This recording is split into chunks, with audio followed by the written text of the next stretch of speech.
এবার মেসি কাণ্ডে অরূপ বিশ্বাসকে তলব, প্রাক্তন মন্ত্রীকে তলব। বিধাননগর পুলিশের 5ই জুনের মধ্যে হাজিরা দেওয়ার নির্দেশ। 13ই ডিসেম্বর 2025 যুব ভারতীতে মেসি কাণ্ডে বিশৃঙ্খলা। অরূপ বিশ্বাসকে এবার তলব করা হলো। কথা বলবো, অনুপ প্রতিনিধি রয়েছেন সঙ্গে। অনুপ, মেসি কাণ্ডে ইতিমধ্যেই প্রাক্তন ক্রীড়ামন্ত্রী অরূপ বিশ্বাস তাকে বিধাননগর পুলিশের পক্ষ থেকে তলব করা হলো। বিধাননগর দক্ষিণ থানায় তাকে তলব করা হলো। তার কারণ, প্রথমে যে অভিযোগ দায়ের করা হয়েছিল, পরবর্তী ক্ষেত্রে দেখা যায় যে শতদ্রুত দত্ত যে মেসিকে আনার যে ইভেন্টের দায়িত্বে ছিলেন, তিনি দ্বিতীয়বার অভিযোগ করেন অরূপ বিশ্বাসের নামে। সেই কেসে একাধিক ধারায় পুলিশের পক্ষ থেকে মামলা রুজু করা হয়েছিল প্রাক্তন ক্রীড়ামন্ত্রী অরূপ বিশ্বাসের বিরুদ্ধে। এবং এর পরবর্তী ক্ষেত্রে লক্ষ্য করা গেল আজকে সন্ধ্যা 6:30 নাগাদ ইতিমধ্যে তাকে তলব করা হয়েছে।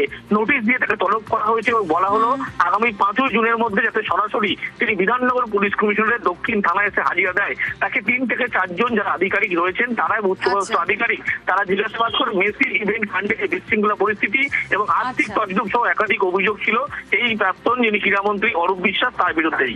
ওকে অনুপ।